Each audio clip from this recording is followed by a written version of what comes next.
90 days ago, my testosterone was 418 nanograms per deciliter. I was low energy, unfocused, and just felt weak. But fast forward to today, my test levels are at 641. I'm Darryl Leventage, founder of Bloodwork Blueprint, and as a competitive bodybuilder since 2012, I've been optimizing my health for nearly 2 decades. And I feel better than I ever have in my life. More energy, insane focus in my work, and my workouts are 10 times better. I did this by doing one thing that 99% of people ignore, without taking TRT, peptides, or crazy expensive therapies. And I'm about to break down exactly how I did it so you can too.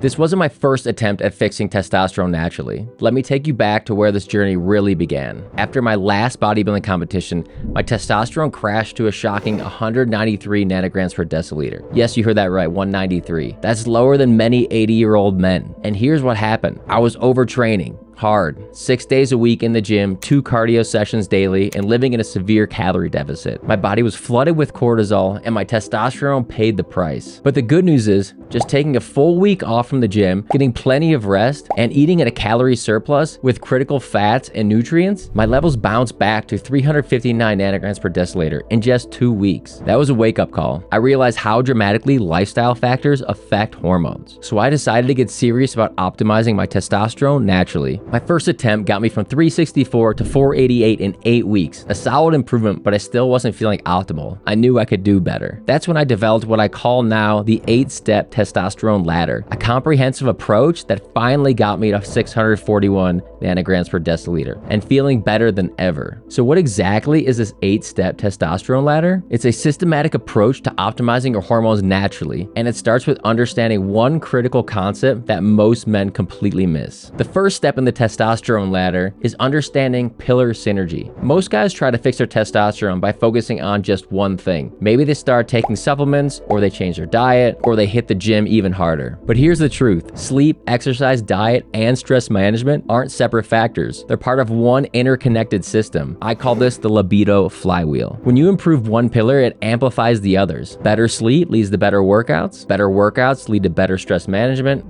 management leads to better sleep. It's a positive feedback loop. Conversely, when one pillar suffers, it drags down the others. Poor sleep leads to poor workouts, which increases stress, which further disrupts your sleep. This is why isolated approaches often fail. You can't out-supplement poor sleep. You can't out-train a terrible diet. You can't out-diet chronic stress. Understanding the synergy is crucial because it means we need to address all pillars simultaneously with a strategic focus on the weakest link first. And speaking of the weakest link, for most men, including myself, there's one pillar that almost always is the limiting factor. It's the foundation that everything else builds upon. Step 2 is prioritizing sleep above all else. Sleep isn't just important for testosterone, it's absolutely essential. During sleep, particularly during REM cycles, your body produces the majority of your daily testosterone. Research published in JAMA showed that men who sleep less than 5 hours per night experience 10 to 15% drop in testosterone in just 1 week. When I analyzed my own sleep data, I discovered my sleep efficiency was only 82%, well below the 91% that elite athletes maintain for optimal recovery and hormone production. Here's exactly what I did to fix my sleep. I established a fixed bedtime of 10:30 p.m. every night, even on weekends. Consistency is key for regulating your circadian rhythm. I optimized my sleep environment, dark room and an eye mask to eliminate all light, temperature set to 69 degrees, and wore earplugs so I wasn't woken up by my roommates or the construction going on outside. I implemented a 60-minute wind down routine before bed. I dimmed all the lights, relaxed, and definitely no work. I stopped eating 3 to 4 hours before bedtime. Research from the University of Michigan analyzing data from 124,000 participants showed that eating close to bedtime significantly disrupts your sleep quality. I tracked my sleep using my Whoop to measure REM sleep, which is when 90% of nocturnal erections occur, based in a study by Basic and Clinical Andrology in 2023. The results were immediate. Within 2 weeks, my morning would return, a reliable indicator of improving hormonal health. By the end of the first month, my sleep efficiency increased to 89%, and I was consistently getting 7.5 hours of quality sleep. Remember this, if your sleep isn't consistent and high quality, nothing else matters. Fix your sleep first before moving on to the next steps. With my sleep foundation solid, I can now address the next critical factor, one that most fitness enthusiasts got completely wrong, and that had crashed my testosterone to rock bottom levels in the past. The third step in the testosterone ladder is exercising the right way for hormonal health. Most guys think that more exercise equals more more testosterone. That couldn't be further from the truth. Remember when I told you my testosterone crashed to 193 nanograms per deciliter? That happened because I was training 6 days a week, doing 2 cardio sessions daily,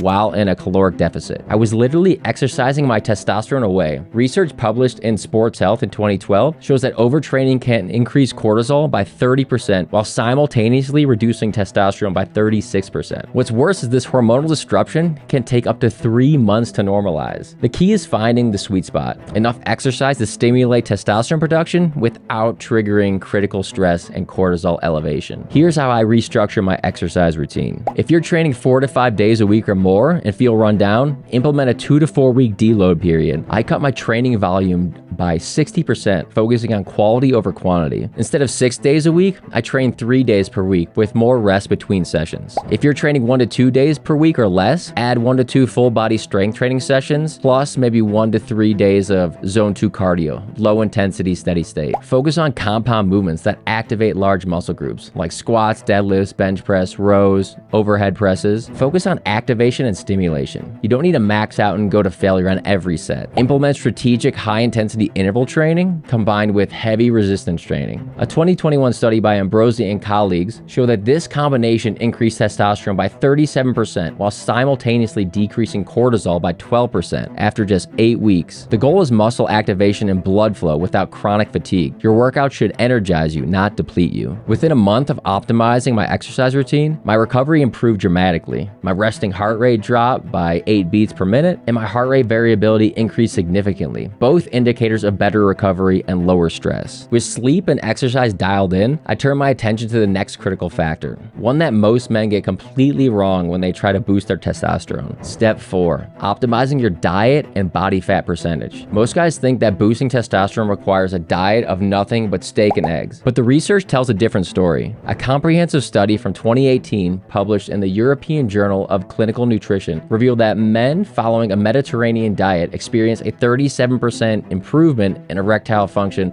over just 2 years compared to just 7% improvement in the control group. The optimal macronutrient ratio for hormonal health falls with a specific range: 45% from quality carbohydrates, 15% from protein, and 35 to 45% from healthy fats. This isn't arbitrary. It's the precise balance that supports optimal testosterone production while reducing inflammatory markers. But here's where it gets interesting. Your approach should differ based on your current body fat percentage. If your body fat is below 20% and you're in a caloric deficit, you need to increase calories, particularly monounsaturated fats. When I was at my leanest during competition prep, my testosterone plummeted because my body fat was too low and I wasn't consuming enough calories or fats. If your body fat is above 20 to 25%, you should implement a moderate caloric deficit, 200 to 400 calories, with a high protein and low carbohydrate diet until you get below 20 to 25% body fat. Here's what I did. I shifted to a Mediterranean style diet, rich in olive oil, fatty fish, nuts, and plenty of vegetables. This diet is proven to improve vascular function, hormonal balance, and reduce systemic inflammation. I increased my caloric intake to maintenance level, adding extra monounsaturated fats from avocados, olive oil, and nuts. I prioritize nutrient-dense foods that support testosterone production, like eggs, fatty fish, grass-fed beef, vegetables, and berries. I eliminated processed foods, vegetable oils, and added sugar, which research shows can increase inflammation and disrupt hormonal balance. Within weeks, my energy levels improved dramatically, and my workouts became more productive. My body composition started improving even though I was eating more calories, a clear sign my hormones were optimizing. But even with sleep, exercise, and diet optimized, there was still one factor that could sabotage everything if left unchecked. Step 5 is the stress check. This is essentially an if statement for your hormonal health. If you have high cortisol, work stress, relationship stress, or financial stress, then you must address these root causes before proceeding. Chronic stress is perhaps the most powerful testosterone killer of all. When cortisol, your primary stress hormone, is chronically elevated, it directly suppresses testosterone production. A study published in the Journal of Endocrinology showed that men with chronically elevated cortisol had testosterone levels 20 to 30% lower than men with normal cortisol levels. Here's how I address stress in my own life. I implemented a daily mindfulness practice. A 2023 study showed that just a 4-day structured mindfulness program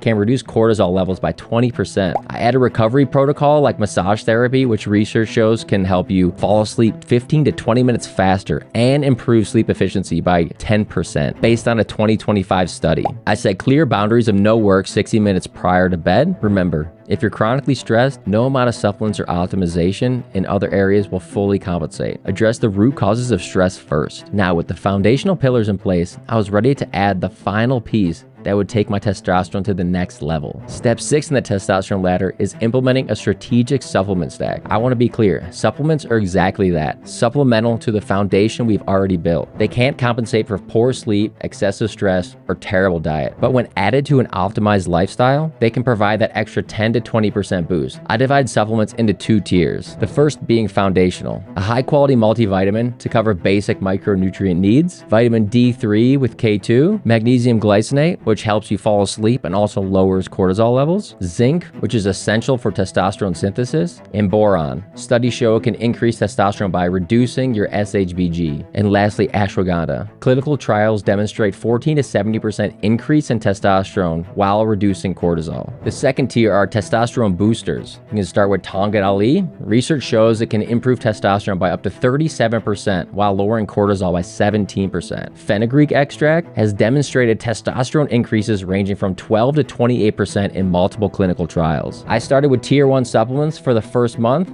then added in tier 2 supplements in the second month. The combination of these evidence-based supplements, along with lifestyle optimization I'd already implemented, led to good results, but not where I needed them to be. There was only one way to know for sure if these changes were actually working, and that brings us to the next critical step in the process: testing and monitoring. You can't improve what you don't measure. Regular blood work is essential for tracking progress and making data-driven adjustments to your protocol. Here's what I tested every month. Tier 1 is hormones: total testosterone, free testosterone, LH, FSH, SHBG, estradiol, prolactin, and morning cortisol. Now those are the basics. That brings us to Tier 2, the metabolic health. Important factors are fasting glucose, insulin, HbA1c, getting a complete blood count, a comprehensive metabolic panel, a lipid panel, and testing your vitamin D. Now, most comprehensive tests don't add these, so if you have a little extra money, I would also test for magnesium, zinc, and boron. These comprehensive panels allow me to see exactly what's working and what needs adjustment. By tracking these markers regularly,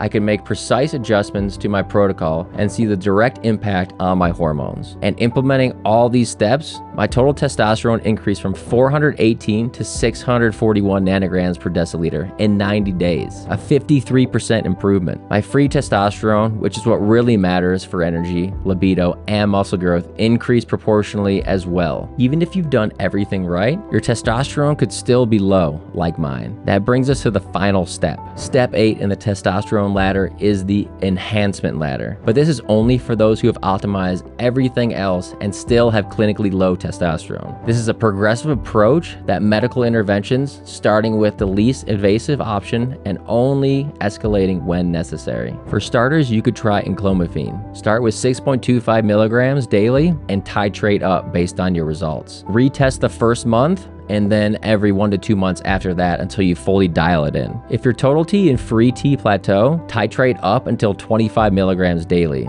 Next up is HCG. Now this is an injectable and you can take this in tandem with enclomiphene or replace it and go solely with HCG. Now you can start with 500, 1,000, up to 2,000 IUs weekly, splitting doses every 2 to 3 days. This maintains intratesticular testosterone and preserves fertility. Even if you've done all that and still have clinically low testosterone or just feel like not yourself, the last resort is TRT, testosterone replacement therapy. Now dosages here depend. You can go from 100, 150 up to 200 milligrams per week, but I would always start small, test aggressively in the first 1 to 2 months until you dial it in and then titrate up. Now I'm not a doctor, so I suggest you go to your urologist and talk with them and get appropriate dosing. My recommendation would be to start small at the minimum effective dose and then titrate up, because the more testosterone you add into the system, the more of your other hormones we covered go out of whack and cause other problems that you don't even foresee. Now recheck your hormones and other critical factors every 1 to 2 months until you dial it in, then you can back off to quarterly or every 6 months. It's crucial to understand that each rung adds complexity to your protocol. You should only climb to the next level after previous steps are fully optimized and labs confirm that you've reached a plateau. In my case, I didn't need to progress to the next step because the enhanced route of enclomiphene and HCG were sufficient for me. But I want to be transparent. Some men, despite doing everything right, may still need medical support due to genetic factors, prior medical conditions, or age-related decline. There's no shame in that. The goal is optimal health, however you need to achieve it. Now, there's one final piece to the puzzle that ties everything together, the concept that makes this entire system work. The most powerful aspect of the testosterone ladder is that it's not a one-time process. It's a continuous loop. You should return to step one every time new data arrives or circumstances changes. This creates a feedback loop of constant optimization. Your body is constantly changing, and what works today may need adjustment tomorrow. This continuous loop approach is what allowed me to increase my testosterone from a rock bottom 193 after overtraining to 356 with basic recovery, to 488 with my first natural optimization attempt, and finally to 641 with the complete 8-step testosterone ladder. Now I have my energy back, my workouts are more productive, I can focus better in the office, and my body composition continues to improve. The best part is the system is sustainable, not just a quick fix or a temporary boost. It's a comprehensive approach to optimizing your hormonal health for the long term. Now, I've shared the complete 8-step testosterone ladder that took me from 418 to 641 nanograms per deciliter in just 90 days. But I understand that implementing all of this on your own can be overwhelming. That's why I've created a free guide called the 90-Day Testosterone Optimization Blueprint that breaks down this entire process step by step, including the exact sleep protocol I use to optimize my sleep efficiency, my stress management routine to reduce cortisol, the complete meal plan and workout program that boosted my testosterone by 53%, my supplement timing and dosage recommendations, and a tracking system to monitor your progress. To get this free guide, just click the link below in the description. And if you're serious about optimizing your hormones and want personalized guidance, my comprehensive hormone program has helped clients boost testosterone by 40 to 50% in just 90 days naturally, improving not just their sex drive or muscle mass, but their energy, focus, motivation, and overall quality of life.